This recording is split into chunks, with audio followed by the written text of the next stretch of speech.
నమస్తే రమ్ గారు. నమస్తే చేయ. మంచి స్టోరీ చెప్పబోతున్నారా? అదృష్టం మామూలుగా మనకి చెప్తారు. డబ్బు ఎలా వస్తుంది? సిరిదా వచ్చిన వచ్చును సలలితముగా సా నారికేళ సలిలము భంగిన్ సిరిదా పోయిన పోవును కరిమింగిన వెలగ పండు కర్ణిని సుమతి. ఎలా వస్తుందో? సిరి ఎట్లా వస్తుందంటే సలలితంగా, అసలు ఎట్లా వస్తుందో తెలియకుండా. నారికేళ సలిలం అంటే కొబ్బరికాయలోకి నీళ్ళు వచ్చినట్టుగా సిరి దానంతట అదే వచ్చేస్తుంది. సిరి పోయింది, పోతుంది. ఎలా పోతుంది? కరిమింగిన వెలగ పండు. కరి అంటే ఏనుగు మింగిన వెలగ పండు అని కాదు, వెలక్కాయ చూడడానికి చక్కగా ఉంటుంది. ఇవాళ భలే బరువుగా ఉంటుంది, బాగుంది అనిపిస్తుంది. రేపటి కొంచెం తేలికవుతుంది, ఎల్లుడు కొంచెం తేలికవుతుంది, అవతల ఎల్లుండి అందులో ఏమీ ఉండదు. అవును. అంతా పోతుంది. ఎలా పోతుంది ఏమో, దానికి ఒక్క చిల్లు కూడా కనపడదు. ఏ చిల్లులోంచి అది బయటికి వెళ్ళిపోయిందో మనకు అర్థం కాదు. కొబ్బరికాయలోకి నీళ్ళు ఎటా వచ్చినాయో ఎటా తెలీదో, వెలక్కాయలో ఇచ్చి గుజ్జెటా పోయిందో అట్లా తెలియదు. డబ్బు అట్లా వచ్చి అట్లా పోతుంది. అదృష్టాలు కూడా అంతే. మనకు అదృష్టం వస్తుందా, కలిసి వస్తుంది. దేనివల్ల మనకు అదృష్టం కలిసి వచ్చిందని మనం భావిస్తామో ఒక దశలో దాన్ని విస్మరించేస్తాం చేయ మనం. కొద్దిమంది ఉంటారు సడన్గా వచ్చిన అదృష్టాన్ని జ్ఞాపకం పెట్టుకుని దాన్ని జాగ్రత్తగా కాపాడతారు, ఇక దాన్ని వదిలిపెట్టరు. వీళ్ళు చాలా తక్కువ సంఖ్య ఉంటారు, గమనించండి. అవును. మన చుట్టుపక్కల సమాజాన్ని చూడాలి కదా మనం. అవును కదా. చాలా 1% పీపుల్ కూడా ఉండరు తమకి దక్కిన అదృష్టాన్ని ఎవరైతే మన జీవితంలోకి వెలుగు తెచ్చారో వాళ్ళని కానీ, ఆ విషయాన్ని కానీ, ఆ వస్తువుని కానీ జాగ్రత్త పరుచుకునే వాళ్ళు 1% కూడా ఉండరు. 100కి ఒకడు కూడా ఉండడు. లక్షల్లో ఒకడు ఉంటాడు. మిగిలిన వాళ్ళంతా చేజిక్కిన అదృష్టాన్ని నాశనం చేసుకునే వాళ్ళే. అది పెళ్ళాలో, మొగుళ్ళో, పిల్లలో, అత్తగారో, ఇలాగా బంధువుల్లో, స్నేహితులో, వ్యాపారంలో సహాయం చేసిన వాళ్ళు, పైకి రావడానికి మనం ఎక్కి రావడానికి మొదటి మెట్టుగా ఉపయోగపడిన వాళ్ళు, వీళ్ళందరినీ విస్మరిస్తాం మనం. మనుషుల లక్షణం. మనం ఏం చేసాం అని ఆలోచించుకోండి ఒకసారి. మనం కూడా మనకి లక్కీ స్టోన్గా, లక్కీ చమ్గా దొరికిన వాళ్ళని ఎవరినైనా అలా వదిలేసామా అని ప్రశ్నించుకోండి. వదిలేసామని తప్పకుండా వస్తుంది సమాధానం. వాళ్ళని మర్చిపోతాం మనం. విసిరి పారేసే వాళ్ళు కొంతమంది ఉంటారు, మర్చిపోతే ఒక రకం. అంతే కదా. విసిరిపుచ్చుకు పారేసేవాళ్ళు చేసేదేం లేదు. చిన్న చందమామ కథ చెప్తాం. ఈ మొత్తం పాఠం ఎందుకు చెప్పానంటే, మనం జీవితంలో ఎప్పుడూ చేసే పొరపాట్లు ఇవి. ప్రతి మలుపులో యామ్ ఐ కరెక్ట్ అని ఒక ప్రశ్న ఉండాలి మనకి. నేను ఏదైనా తప్పు చేశానా, నేను సరిగ్గా ఉన్నానా అని మనం మన జీవితపు ప్రతి మలుపులోనూ ప్రశ్నించుకుంటే కరెక్షన్స్ సులువుగా కుదురుతాయి. మనం కరెక్ట్ చేసుకుంటుంటే మన పిల్లలకి కూడా ఆ కరెక్షన్ పద్ధతి అలవాటు అవుతుంది. మొదట్లో నేర్చుకోరు, కానీ 30 ఏళ్ళు వచ్చాక వాళ్ళకి తెలుస్తుంది అమ్మా నాన్న ఎలాంటి కరెక్షన్స్ చేసుకున్నారు, వీళ్ళు కూడా చేసుకుంటారు. ఎంత చెడిపోయినా ఏదో ఒక దశలో నిలబడి కరెక్ట్ చేసుకుంటారు. ఇది మనం అలవాటు చేసుకోవాల్సిన విషయం. అందుకోసం ఇంత పాఠం చెప్పాను అనమాట. కథ చెప్తాం. ఒక బెస్తవాడు ఉండేవాడట ఏదో దేశంలో. అయితే ఇతను ఏం చేసేవాడు, చిన్న బుట్టల్లాంటివి చెరువులో అక్కడక్కడ వదిలిపెట్టేవాడు. ఊతలు అని రాస్తారు, ఊత ఒక బుట్ట అన్నమాట. దానికి కర్రలు కట్టి వదిలిపెట్టేవాడు. ఆ కర్రలు పైకి తేలుండి అది ఎక్కడుందో కనపడుతూ ఉండేది. ఆ కర్రలు పైకి లాగితే ఆ బుట్ట వచ్చేసేది అనమాట. ఏది పడితే అది పడేది.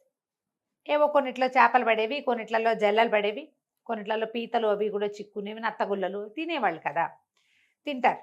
అక్కడి నుంచి ఇతను ఏం చేసేవాడు, ప్రతిరోజు వేసేవాడు, ఒక రోజు ఒకటి ఏదో వచ్చేది. పెద్ద అంత ఓ పడిపోయే సొమ్మేం కాదు. ఇంట్లో వాళ్ళు తినడానికి బతకడానికి ఒక మాదిరిగా సరిపోయేది, బాగా చక్కగా సరిపోయేది కాదు. అదృష్టం ఎప్పుడు కలిసి రాలే వాడికి. ఓసారి 4 ఊతలు పెట్టి వాడు ఎక్కడికో పోయాడు. సాయంకాలం తిరిగి వచ్చాక ఆ ఊతలన్నీ పైకి లాక్కున్నాడు. ఇట్లా బుట్టలాగా ఉంటుందట. లాగేసరికల్లా ఒక దాంట్లో 4 చిన్న చేపలు పడ్డాయి, ఓ దాంట్లో ఏమో 2 నత్తగుల్లలు ఏవో చిక్కుకున్నాయి, ఓ దాంట్లో ఏమీ లేదు, బురద లాంటిది ఉంది.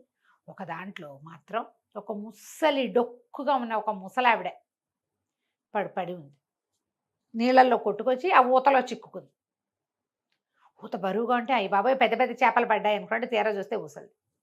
అక్కడి నుంచి దిందుంపదేగా ఇది ఎక్కడి నుంచి వచ్చిందని దాన్ని కదిపి చూస్తే బతికే ఉంది. ఎండిపోయి బక్క డొక్కు పీచు. కరడు కట్టిన ముసల్ది అని రాస్తాడనమాట కథలో. ఎండి బెరడు కట్టుకుపోయింది, దాన్ని నీళ్ళలోకి తోసేయబోయాడు. నాకెందుకు ఈ దరిద్రం, బతుకుంటే అన్నం పెట్టద్దు, మనకే లేదు ఇక్కడ, పడేద్దాం అనుకున్నాడు. పట్టేసుకుని చెయ్యి, ఓరి బాబాబు పడేయకురా, నన్ను కాపాడు, నన్ను ఇంటికి తీసుకుపో, నీకు అదృష్టాన్ని కలిగిస్తాను అన్నది. అనేసరికల్లా అన్నాడు, నువ్వే అదృష్టం కలిగించేటట్టు ఈ నీళ్ళలో పడి సావటం ఎందుకు, నువ్వే బాగుపడచ్చు కదా అంటే, నేను అట్టా కాదురా, నేను ఎవరితోటి ఉంటే వాళ్ళని బాగు చేస్తా, నన్ను తీసుకెళ్ళి అన్నది. సరే అక్కడి నుంచి మోసుకుపోయాడు ఇంటికి. మోసుకెళ్ళాక ఏదో అన్నం వండుకున్నారు, కాస్త ఇంత గంజి ముసలిదాన్ని కూడా పూసారు. ఏం చెప్పింది, నువ్వు పని చెయ్యి, ఇంటి చుట్టూ చక్కగా ఒక 100 గొడ్లు ఉండేందుకు వీలుగా పెద్ద శాల ఒకటి నిర్మించుకో. నాకెందుకే ముసలిదాన్ని ఆ శాల, నాకు గొడ్డు లేదు గోద లేదు, చేపలు పట్టుకునేవాడిని నేను అన్నాడు. చేపలు పట్టుకునేవాడివైనా సరే రేపు సాయంత్రానికల్లా నీకు గొడ్డు గోద ఏర్పాటు అవుతుంది అనేసరికల్లా వీడు ఓ పల్లెటూరులో ఓ పక్కన ఎక్కడో ఉంటాడు. వాడి ఇంటి పక్కగా ఉన్న ఒక పెద్ద ఖాళీ స్థలం వాళ్ళదే, ఊరికే ఆ ఊళ్ళలో ఏం పెద్ద పట్టించుకునేవాళ్ళు కాదు. చుట్టూత పెద్ద కోరడిలాగా తుంగపాతి, దానికి రకరకాల తాళ్ళు అల్లి, మొత్తానికి ఒక పెద్ద విశాలమైన మైదానం విత్ కవర్డ్ ఏరియా అనమాట, అదంతా ఏర్పాటు చేయాలి.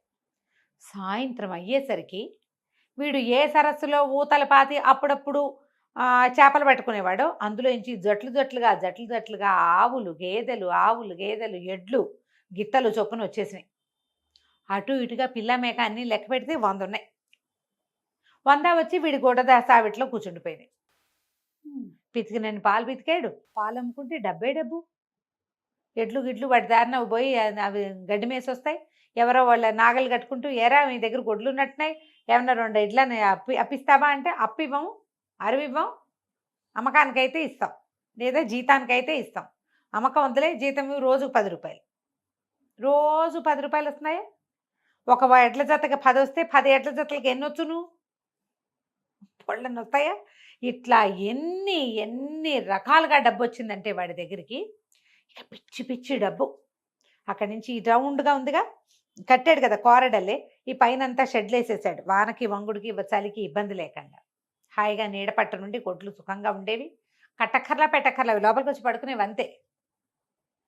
ముసలిది వాళ్ళ ఇంట్లో ఉండేది, పెద్ద ఇల్లు కట్టాడు వీడు, బోల్ డబ్బులు వచ్చేసినాయి. అక్కడి నుంచి వారా వీరా వచ్చిన వాళ్ళందరూ వీనితోటి మాట్లాడేవాడు. చక్కగా మంచి వీడి పెళ్ళంకి 2-3 పిల్లలు పుట్టారు. రోజులు గడిచిపోతున్నాయి.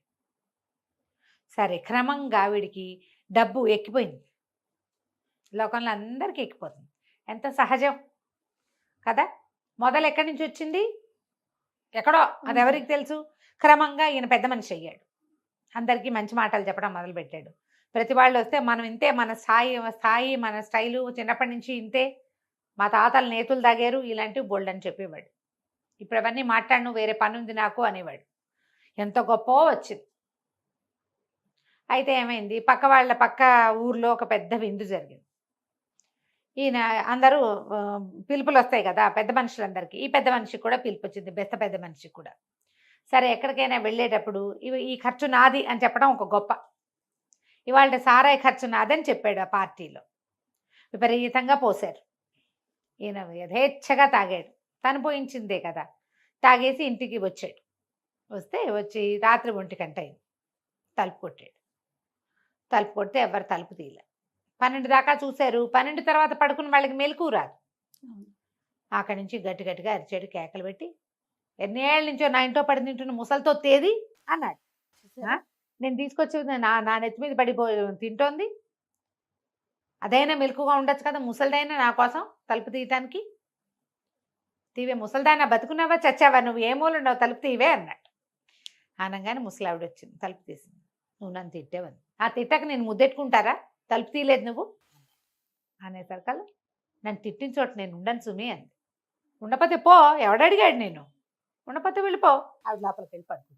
వీడు కూడా ఆ తాగిన మత్తులో ఏదో ఏడ్చుకుంటూ పోయి లోపలికి వెళ్ళి పడుకున్నాడు. తెల్లవారేసరికి ఆవిడ వాకిళ్ళు ఉడిచింది, ఇల్లు ఉడిచింది, పక్కల దుప్పట్లు అన్నీ మడత పెట్టింది. 10 గంటలకల్లా నడుచుకుంటూ ఇంట్లో నుంచి బయటికి వెళ్ళిపోయింది. ఆవిడ వెనకాలే ఈ చుట్టూతో కోరడి కట్టి ఉన్న పశువుల శాల ఉంది కదా, జట్లుగా మొత్తం గొడ్లన్నీ వెళ్ళిపోయినాయి. సరస్సుల నుంచి నడుచుకుంటూ ఆవిడ వెనకాల వెళ్ళిపోయింది. మొత్తం గొడ్ల సావిడి ఖాళీ, ఇంకేముంది, ఆనే మిగిలింది అక్కడికి. అదృష్టం ఎలా వచ్చింది, ఆవిడ ద్వారా వచ్చింది. మళ్ళీ ఆవిడ ద్వారానే వెళ్ళిపోయింది. మొత్తం వెళ్ళిపోయింది. వీళ్ళు రేపు పొద్దున్న లేచి చూసుకుంటే ఒక గొడ్డు లేదు, ఒక ఇది మొత్తం లేదు, ఖాళీ. ఏమీ లేదు. బసవలశాలంతా ఖాళీ. పశువు ఉంటే పాలు వస్తాయి, వెన్న వస్తుంది, మీగడ వస్తుంది, పెరుగు వస్తుంది, రెంట్ వచ్చేది రెంట్ వస్తుంది. నెలలా. ఇప్పుడు ఎక్కడి నుంచి వస్తాయి? ఏమీ లేవు. ఉమ్. మళ్ళీ ఆ పెద్ద క్వారడి కట్టిన ఖాళీ స్థలంతో పాటు ఇల్లుంది. ఇంటిని ఏం చేసుకుంటారు? ఆ రోజుల్లో ఇళ్లలోకి ఎవరు రెంట్లకు వచ్చేవాళ్ళు కాదు. అదే కదా. ఇంట్లో పని చేయడానికి ఎవరు లేరు. గొడ్లు లేకపోతే పని వాళ్ళు ఎక్కడి నుంచి ఉంటారు? వాళ్ళంతా పోయారు. అంతకుముందు గొడ్లకు పని వాళ్ళు ఉండేవాళ్ళు. ఉమ్. పెళ్ళాము, పిల్లలు, బెస్తవాడు, వాడి తాలూకు ఊతలు మిగిలినాయి. శిరోభవ వరదోభవ. మళ్ళీ ఊతలు వేసుకోవడం ఇంకా చేసేదేం లేదు. అంతే. ఇలా కలిసి వస్తే అదృష్టం నిలబెట్టుకోకపోతే అలానే వెళ్తుంది. వెళ్ళిపోతుంది. పైగా మనకి కలిసి వచ్చింది అన్న మాట వాక్యం మర్చిపోతారు చూడు. ఇదేదో పల్లెటూరు బెస్తవాళ్ళ కథ. మనం చేయమాట్లా ఎవరి వల్ల కలిసి వచ్చిందో వాళ్ళ పేరెత్తకుండా ఉంటాం, చెప్పం. గుర్తు చేసుకోండి. ఇద్దరిలో అయినా జ్ఞాపకం రాదు మనకి. ఒకసారైనా మనస్సాక్షి అనేది ఉంటుంది కదా, దాన్ని చంపేస్తారు. తర్వాత నువ్వు కూడా సాక్ష్యం లేకుండా పోతావు. అంతే కదా. అదృష్టాలని జాగ్రత్త పరచుకోవాలి. ఎవరి వల్ల అయినా మనకు ఒక సహాయం లభిస్తే దాన్ని జ్ఞాపకం పెట్టుకోవటమే గొప్ప.